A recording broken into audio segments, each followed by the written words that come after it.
जय श्री राम। आज रहे विशेष आलोचना को समस्त को स्वागत। जय श्री राम। आज आम गोस्वामी तुलसीदास द्वारा रचित श्री रामचरित मानसर बालकांडरू माने गोटे बहुत ही रोचक प्रसंग उपरे कथा हेबा। हाँ, प्रसंगटी हेउछि भगवान शिवंक बरजात्री दलर हिमालयंक राजप्रसादरे पहुंचिबा। आउ सेठारे जो परिस्थिति सृष्टि होउछि ताहा केवल अभूतपूर्व। एकदम एहा केवल गोटे दिव्य विवाहर वर्णना नुही। ना सेटिकी नुहे। एथिरे मानवीय भावना जेमतिकी आनंद, आश्चर्य, भयर आउ सबुठु बड़ कथा हेउछि जणे मार गभीर ममता आउ दुख। हाँ, तार बहुत सुंदर चित्रण करा जाइछि। तेणु एही सुंदर किंतु जटिल दृश्य को पूरापूरी बुझिबा पई शेष पर्यंत सुनिबाकू अनुरोध। आउ एमिति विस्तृत आलोचना पई चैनल को सब्सक्राइब करि परिबे। तेबे एठी सबुठारु आकर्षणीय कथा कौन? देखंतु, तुलसीदास जी एठी दिव्यता आउ सांसारिक दृष्टिकोण भितरे जो संघर्ष ताकू बहुत चमत्कार भावरे देखैछंती। आमे देखिबा जो भगवान शिवंकर सेही अद्भुत रूप देखिकी साधारण लोकंक मनरे केमिति भय आछछि। आउ निजर भाभी ज्वाईं को देखी माता मैनांक हृदय केमिति गोटे माने भावनात्मक आलोड़न सृष्टि होछि। आज्ञा। तेबे चलंतु दोहारु आरंभ करिबा। दोहा 95। हाँ। दोहाटी होछि समुझी मोहेश समाज सब जननी जनक मुस्काही बाल बुझाए विदित विधि निडर होहु डरु नाही। 95। एहार अर्थटा बहुत गभीर। हाँ, कोंतु। देखंतु, महेश्वरंकर से अद्भुत बरजात्री दलकु देखि गोटे पटे तो समस्ते डरी जाइछंती, पूरापूरी भयभीत। किंतु पार्वतींक माता और पिता माने हिमवान सेमाने मृदु हसुछंती। आश्चर्य कथा, समस्ते डरुछंती और सेमाने हसुछंती काहेकि? कारण सेमाने जानंती सेमाने भगवान शिवंकर प्रकृत दिव्य स्वरूप विषୟରେ जानिछंती जहा अन्य माने बुझी पारु नाहंती। ओहो। तेणु सेमानंकर प्रथम काम हेउछि भୟରେ थिबा पिलामानंकु बुझेइबा जे भय कर नाही, निर्भय रुह। एकदम एहा सेमानंकर ज्ञान और स्थिरताकु देखाउछि।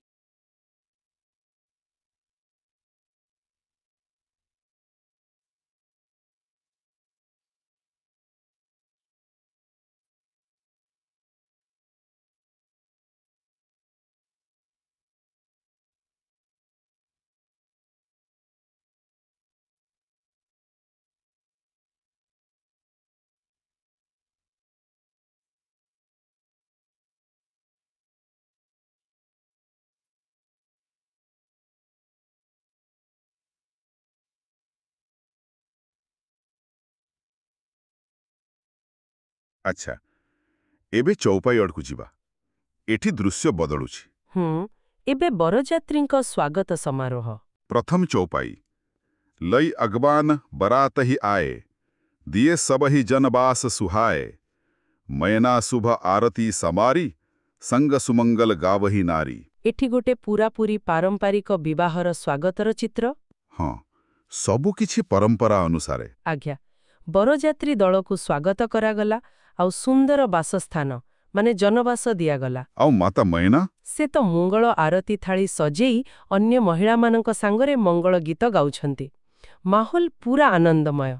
किंतु एहा परे परिस्थितिरा पूरा नाटकीय भावे बदली जाउछि। हाँ, एठी कथाटा बहुत मजादार हेबाकु जाउछि। कंचन थार सोह बर पानी परिछन चली हेरई हरसानी विकट बेस रुद्रई जब देखा अवलन उर भय भयौ विशेषा। देखंतु, मैना केते खुशीरे केते हर्षरे सुनार थाळीरे आरती धरी बरंकु बरण करिबाकु जाउछंती। निज ज्वाईंको भरण करिबाकु। हाँ, किंतु जेतेबेळे से रुद्रंकर सेई विकट बेश माने भयंकर बेश देखुछंती सेतेबेळे कोन होउछि? सेठी थिबा सबु नारी मानंकर हृदयरे भयंकर भय सृष्टि हेउछि।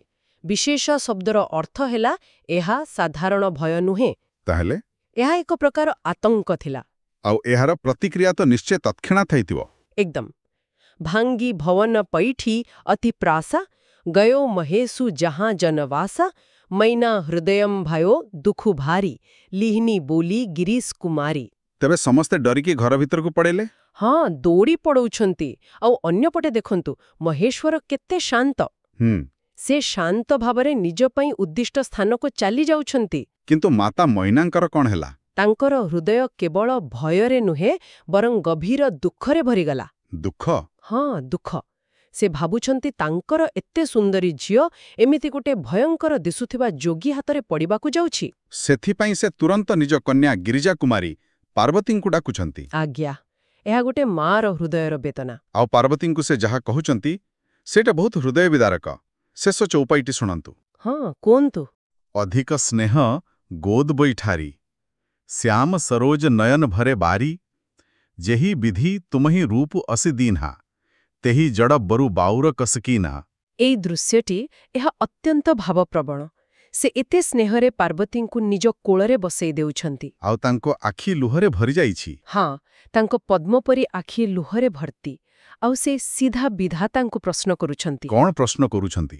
ସେ କହୁଛନ୍ତି, ଯେଉଁ ବିଧାତା ତତେ ଏତେ ସୁନ୍ଦର ରୂପ ଦେଇଛନ୍ତି, ସେହି ମୂର୍ଖ ମାନେ ଜଡ଼ ତୋ ପାଇଁ ଏମିତି ଗୋଟେ ପାଗଳ ମାନେ ବାଉର ବର କେମିତି ଠିକ୍ କଲେ? ବାପରେ, ସେ ସିଧା ବିଧାତାଙ୍କୁ ମୂର୍ଖ କହିଦେଲେ। ହଁ, ଏହା ସମ୍ପୂର୍ଣ୍ଣ ଭାବେ ଗୋଟେ ମାନବୀୟ ମାତୃସୁଲଭ ଦୃଷ୍ଟିକୋଣ। ସେ ସେଠି ବିଶ୍ୱର ସର୍ବେଶ୍ୱରଙ୍କୁ ଦେଖୁନାହାନ୍ତି। ସେ କେବଳ ଜଣେ ଅଦ୍ଭୁତ ଓ ଭୟଙ୍କର ଲୋକକୁ ଦେଖୁଛନ୍ତି। ଏକଦମ, ଯିଏ ତାଙ୍କ ପ୍ରିୟ ଝିଅକୁ ବାହା ହେବାକୁ ଯାଉଛି। ତାଙ୍କର ଏହି ପ୍ରତିକ୍ରିୟା ଏଟା ତୁଳସୀଦାସ ଜୀଙ୍କର ମାନବୀୟ ଭାବନା ପ୍ରତି ଗଭୀର ବୁଝାମଣାକୁ ଦେଖାଏ। ତେବେ ଏସବୁର ଅର୍ଥ କ'ଣ? ମାନେ ଏହି ପ୍ରସଙ୍ଗରେ ଆମେ କେତେ ପ୍ରକାର ଦୃଷ୍ଟିକୋଣ ଦେଖିଲେ? ହଁ, ବହୁତ ସୁନ୍ଦର ମିଶ୍ରଣ। ଗୋଟେ ପଟେ ହିମବାନଙ୍କର ଦିବ୍ୟ ଜ୍ଞାନ, ଆଉ ଅନ୍ୟପଟେ ସାଧାରଣ ଲୋକଙ୍କର ସାମାଜିକ ଆତଙ୍କ। ଆଉ ସବା ଶେଷରେ ଜଣେ ମାର ଗଭୀର ବ୍ୟକ୍ତିଗତ ଦୁଃଖ। ହଁ, ଯିଏ ନିଜ ଝିଅର ଭବିଷ୍ୟତକୁ ନେଇ ଚିନ୍ତିତ। ଏହି ଅଂଶଟେ ଗୋଟେ ବହୁତ ଗୁରୁତ୍ୱପୂର୍ଣ୍ଣ ପ୍ରଶ୍ନ ଉଠାଉଛି, ଯାହା ଉପରେ ଚିନ୍ତା କରାଯାଇପାରେ। କ'ଣ ସେ ପ୍ରଶ୍ନ? ଆମେ କେତେଥର ବାହାର ରୂପ ଦେଖିକି କୌଣସି ବିଷୟରେ ଗୋଟେ ଧାରଣା କରିନେଉ, ଆଉ ତା ଭିତରର ସତ୍ୟ ବା ଦିବ୍ୟତାକୁ ଦେଖିପାରୁନୁ। ବହୁତ ବଡ଼ କଥାଟିଏ କହିଲେ। ମାତା ମୟନାଙ୍କ ପ୍ରତିକ୍ରିୟା ଯଦିଓ ସ୍ନେହରୁ ଆସିଥିଲା, ତାହା ଶିବଙ୍କର ବାହାର ବିକଟ ବେଶର ପ୍ରତିକ୍ରିୟା ଥିଲା। ତ ଏହା ଆମକୁ ମନେ ପକାଇ ଦିଏ ଯେ ପ୍ରକୃତ ସତ୍ୟକୁ ଜାଣିବାକୁ ହେଲେ ବେଳେବେଳେ ବାହାର ଆବରଣରୁ ଉପରକୁ ଦେଖିବାକୁ ପଡ଼େ।